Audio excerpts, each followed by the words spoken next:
What is up, everybody? Welcome back to the Royale YouTube channel. I'm your host, as always, Kevin Coleman at DuBois_22. And we are here today to give you guys another Devy Mock Draft. Off-season is here, so now you're starting to fire up Devy drafts. I see them all on Twitter and in the space. I see them in other leagues, like, hey, where do you get into a Devy league? How do I do this? And so what I'm going to be bringing you is a brand new Devy draft.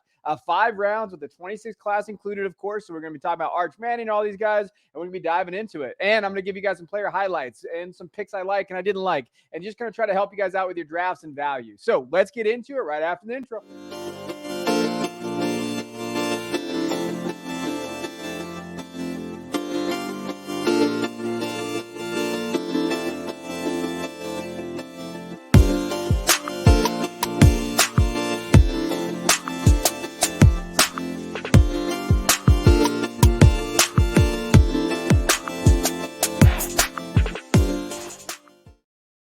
All right, let's get into it. So like I said, it's going to be a Devy mock draft. So we're going to be looking at kind of like, hey, just overall, like, where are these guys going? Where are their values right now? And going, hey, where are the freshmen going? Because I think that's important to know. So here's the first round, and the first round is pretty chalk for the most part. We've seen some movement. So Caleb Williams is the 101, kind of consensus right now across the board. I did ask the question, though, like, should we start thinking about Marvin Harrison Jr. being up there, too? Thinking about what his profile is, how good he is, what going forward, what he's going to be. He's pretty much a top 10 selection going into next year if in terms of the NFL draft. So where is he at? But I will say he has now kind of solidified himself as the 102 in a lot of drafts that I've done. I've done multiple mock drafts here, and Travion has kind of slipped back to 103. And in a recent draft that I did, he actually fell even further where Raheem Sanders jumped up. So we started to see Raheem Sanders jump up in the top 5. So whatever you think of that, that's something to think about in terms of the value that you have. If you have Raheem Sanders on a dynasty roster or a Devy roster right now, that's what he's going for. Then you have Drake May at the 104. Then you have Braylon Allen at the 106. So those kind of wrapped out the top 6. In my opinion, Allen was a little early here. I think that's a little early for what I want to see there. Picking him over Singleton, I think, is something that I wouldn't do. But there is the first 6 picks there.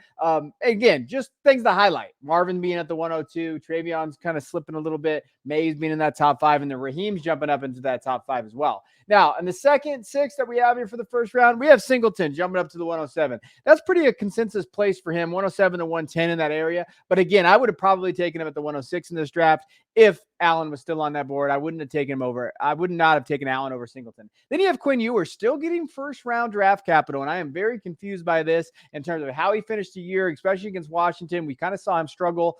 I don't think I would risk taking a quarterback at this. I'm pretty much going to take Caleb, and that's it in the first round. Even May, I don't think I'm going to take him in the first round just based on value in the quarterback position and everything that's there. And Quinn being at 108 scares me a little bit. Then you have Xavier Worthy. Crenshaw Judkins up at the 110, so we're starting to see him go in the first round. That's something to note. Brock Bowers at the 111, and Emeka Egbuka in the top 12 for the first time that we've seen. That's pretty good in terms of what Ohio State wide receivers, right? Now, we're going to highlight these guys on the channel, so be on the lookout for that. I'm going to go over the 24 wide receiver class this week if you're watching it when the video debuts. So we're going to go over kind of mocks and where he's at. But the 112, with this analytical profile, you can't hate that. So that's the first round. So just going over kind of the top 12 that we're seeing, not a ton of movement there in terms of just value or anything like that. Now, this is where it gets fun in the second round. Now, the one guy you're going to see on this draft here is Kayshon Boutte. The reason why is because we did this right before he declared, and then he declared, and he wasn't supposed to come back. But I do want to leave him in here and just talk about it, because if you have Kayshon on a Devy roster,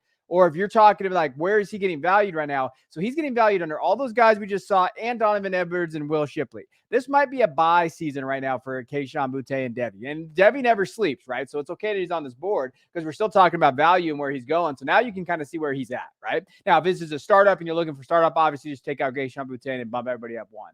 Now, just kind of round it out at the top, you got Donovan Edwards, Will Shipley, who I think is still a value.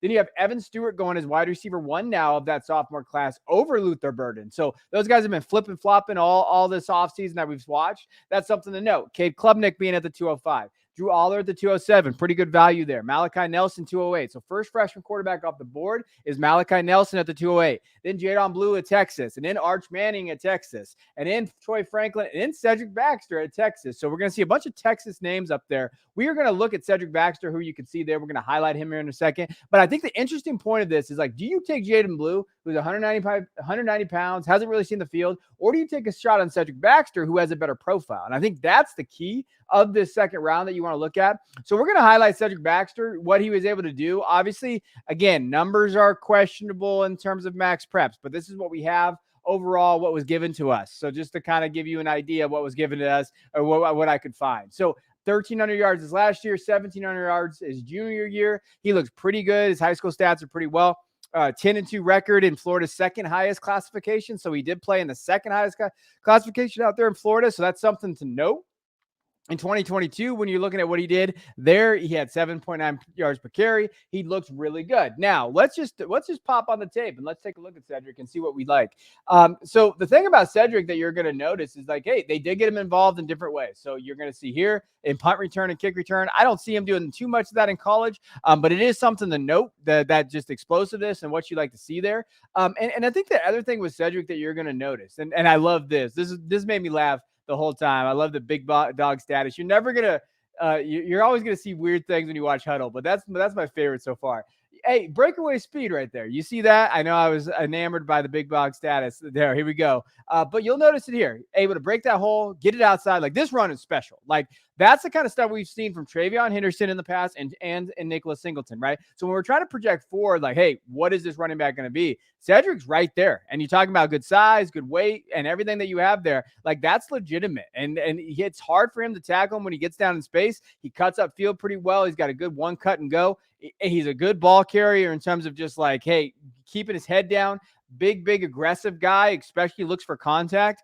Now, he has a laser time of 4.5 in the 40, so he does have a laser time out there, so we kind of know where that's going to be. I think the one thing that they highlighted in his tape, and they highlighted not a ton of pass catching opportunities, but I don't necessarily think that matters if you're going to step into that role of Bijan with what we've seen. But you see it here, that extra explosiveness. Like, and this goes back to the draft now. So I would take him over Jaden Blue. Like if you're looking for a guy, so I highlighted him on the mailbag that we did last week. Someone asked me, who's that guy's going to step in for a guy that's leaving? So Bijan's leaving. I think Cedric's that guy. Look at him here, his ability to go and get him in the second round is what you're looking for in a running back. I am surprised he's not in the first round yet. So if you're drafting early now, go get Cedric Baxter Jr. Like, go get him in that early second value. Where is he at? Because imagine if you compare like Caleb Williams or Marvin Harrison Jr. with this kid, and you get him. That's the kind of value that you look for when you're looking for a running back in these types of drafts. And I think he can set up right now. And I mean, they comped him to Joe Mixon on 247 Sports. I don't hate that comp, but I think he's a little bit more explosive. I think he's a running back one type guy that he's going to be a star on Texas. I think he can take over, and I think he's going to take over pretty early in that backfield because they have such a good class. So that's the guy I'd be looking at. And so when you're looking at that second round, that's the area. 212 is a value right now over those guys. And in terms of this, like when you're looking at who you would take over him, it's hard to take some of those freshman quarterbacks over a guy like Cedric based on perceived value. I would not, and I'm a Troy Franklin guy. I would not take Troy Franklin over him either. So when we're thinking of value, that's what we look at. Now, in the third round, this is how the third round we're in now. Jamari Miller from Alabama, J.J. McCarthy, Barian Brown, Bo Collins, McMillan, Dorian Singer, USC transfer there from Arizona, so he's shooting up boards. Zachariah Branch, we just highlighted him on the channel. Go check that out. Going to USC. Antonio Williams from Clemson. Devin Leary from Kentucky. Branson Robinson, Georgia. Ruben Owens going to Texas A&M, and that's the guy we are going to highlight. And then Dante Moore, who just won the MVP of the All-Star game, the West East All-Star game, looked very, very good. Obviously, he's going to Cal now. Or UCLA, excuse me, not Oregon, UCLA there. Now let's highlight them. So let's go to Ruben Owens. Let's look at this kid. So Ruben came in as one of those number one running back, man. He's going to Louisville until they his coach left, everything there, and he's flipped it to Texas A&M. Let's look at the stats overall. 601 attempts. Again, numbers are one of those things. 7,000 yards rushing. He had almost 3,000 yards rushing his junior year. High-level performer. You see it there. He's played for 4 years. He had 46 touchdowns, according to Max Preps and what we saw in 247 Sports his junior year. Highly, highly efficient. If you watched the East-West Shrine game, the East-West game, you saw that, the All-Star game that they had. Like, he was very efficient, able to kind of get through there. Quick-footed, does those things, and one of the highest producers of this class. So when you're looking at these, the running back class at the top is actually not that bad. Like, I do think there's value to be had. Cedric, Ruben, these guys that are coming in there. And so there is an area there. Now, let's look at Ruben's tape. So let's just go through it so you guys can see it and just see, what does he do well? So you're going to see it here, that explosiveness, getting to the line. Like, he's got that quickness, is able to go. And he did it in the All-Star game that you saw that. And when you're looking at it, he has top end speed. He's a track guy. So including, he has several sub 11 meters, like times. Texas 4A state championship in the long jump. So when you're thinking of athleticism, we're thinking of Owens, right? That's kind of that area there. He's got quick feet. He gets that second level pretty well. And you'll see there, gets him out in space and he goes. That one cut ability and get up the field, like there's no way big man was trying there. And I give him credit if you want to rewind that. But he was not catching Owens there, right? Pretty capable pass catcher too. So when we looked at the tape and the film and everything there, like he does that pretty well too. Like he has that over Cedric, in my opinion. And so when you're looking at that ability. Now, I don't know if he has the explosiveness that you like to see, but he, in terms of like that long speed and stuff, but he can do it. Like when he does that very well, he can flash and go. I think he manipulates defenders really well, gets them to stop, uses his hips, gets upfield and does those things. And he has pretty good vision. So from everything that you see that translates over, that's where you like to see in terms of just, hey, vision, explosiveness, those type of areas that you're looking for in your running backs and your freshman running backs, where it's at. Now, think about this too. I think he can run a little bit upright. So we've seen that a little bit. That's kind of slows him down a little bit. He is strong enough to get through it, but he definitely put on some weight. Like, you know, at that size that he's at, that's what probably gives Cedric the nod a little bit, is that he has that weight already with that explosiveness. And then you have Ruben, who, you know, comes in 190, 195, wherever he's at. I think that's the question mark with Ruben, is can he put a little bit more weight and then kind of add that explosiveness, add that other element to his game. Now, going to Texas A&M, he's going to have opportunity. LJ Johnson transferred out. He looks like, hey, I know Le'Veon Moss is there, but they could use him, right? And we've seen Texas A&M running backs, not that they're perfect in terms of what we're thinking of with draft capital and everything there, but with they've been very explosive and they've been very, you know, noteworthy in the college game. Devin Achane, you know, Isaiah Spiller. These guys have stepped up. Now, let's look at the fourth round now. So here's the fourth round. Ja'Cory Brooks going into the 401. Brandon Ennis, Jatavian Sanders, Carson Steele, which, you know, now he just transferred. He's going to UCLA. Katron Allen of Penn State. Michael Trigg, Ole Miss. Jaden Ott, running back out of Cal. Shedeur Sanders jumped in here. First time we've seen Shedeur in the top 5 rounds.